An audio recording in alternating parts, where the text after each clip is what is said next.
We're talking to Mr. Kenneth Caine, and the issue is the Nashville Black Coalition, National Black Coalition. Of course, the purpose of that coalition, as you've indicated, Mr. Caine, is to try to focus on issues that are of some concern to African Americans in various communities across the nation. But now, one of the real issues that we've had to deal with has to do with a large number of young people, especially African American males, who have been disfranchised primarily because of their connection or their contact with the criminal justice system. Let's talk about the impact that that is having upon Africans, African Americans. Right. Well, as it turns out with me, I was driving down 8th Avenue one evening, and I got pulled over by a cop, and he asked for my license and all this stuff. So I gave him all of that, and he told me that that there's a warrant out for my arrest for a ticket that I had not paid, a traffic ticket. I believe it was a parking ticket.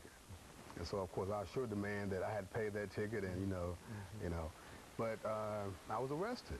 He took me downtown, and they booked me. And so there I was, in shock. And then I noticed I was surrounded by brothers. Young brothers, older brothers, not just African Americans, there, of course, there were whites there, a few Hispanics, but primarily it was young African American males. And so as I sat there, after several hours, it dawned on me that these fellas may not have gone to Tennessee State University. Many of them didn't finish high school. And many of them didn't appear to have a lot of money to really afford any kind of legal help, And so it dawned on me that we are in great trouble. And so I was touched by that. My spirit was moved, I have to say. And so when I went to a meeting with our group and told my story, I was traumatized by it, by the way. Never been arrested before, And so we felt moved to do something about this issue of felony disenfranchisement. And so as we did research, talked to lawyers, we found out that no one's really dealing with this issue. And that it's affecting millions and millions of people all across the country. I think Tennessee had at least 100,000 people. That fall into that category. Yes. And so, but now, most of the crimes were for little petty crimes. They were not for violent crimes. They were for things like maybe having a small amount of, marijuana, things like that. And so, what really shocked us was what it did in essence. They were experiencing sort of a death in terms of our society. We call it civil death, a term that was really coined back during the 18th century in Europe, where they could find a way to kind of weed people out of the political structure. And so that's what a felony does for people. I mean, you can't vote, but not only that, you can't get school loans, you can't get college loans, you can't get business loans. Government, anything from the government in a real sense. Right. And so its impact, of course, on the family structure, when you have a wife, children, and yet you're faced with this awesome impediment of being locked out of society. That's exactly what it is. Yes. And so since that time, we have been assembling various lawyers around town. We set up shop at a library, someplace like that, or at a church.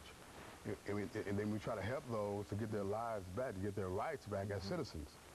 I'm amazed that, of course, you've been in the civil rights movement during that era, and yet people's voting rights have just been stripped away, and nothing is really, not enough, I would say. Is being done to really address this issue, because it's also about economics, it's also about education.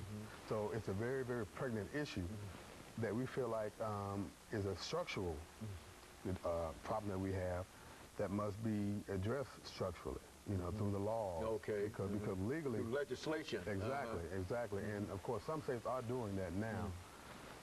But woefully not enough. But this is a real problem. I think we've talked about that, and I think you said, what, at least 100,000 yes, individuals in the state of Tennessee have fallen, which is to say that these individuals in a real sense have been really locked, as you've indicated, locked out. They can't vote, they can't get loans, they can't, in a real sense, they can't get into. Do you find in your group that, as I've been informed by others, that those individuals who become involved in this, in a real sense, can't not only cannot get a job, but in a real sense have almost been locked out of society? Yes. In fact, the part that really bothers me, I get phone calls from some of these gentlemen who have gotten out. You know, they tell me that, you know, when I was 17, I had a small joint on me. You know, that was 30 years ago, okay? I'm married, but I can't keep a job. I have children. I've done my time, okay? But yet, I don't have access to the American dream, so to speak. What do I do now? You know, and these guys go to the churches, and so they experience, as I said, sort of a death, in a sense. It is, a civil death. A civil death.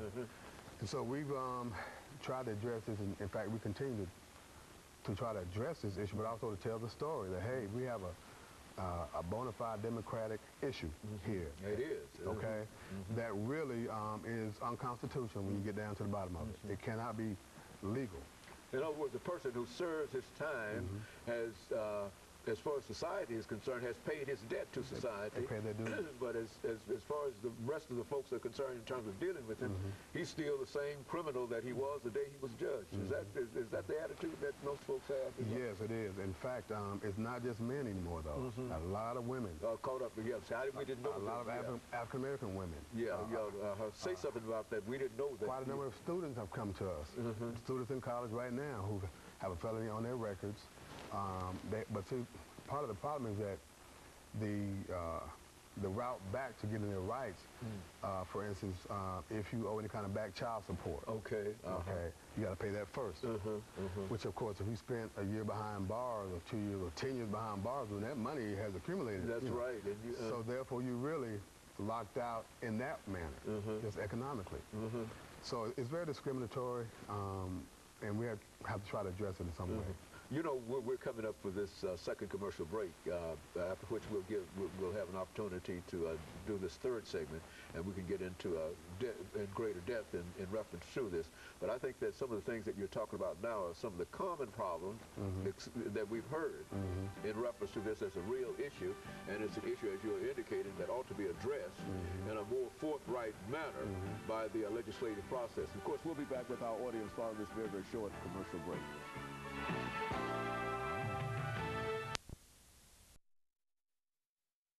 We're talking to Mr. Caine.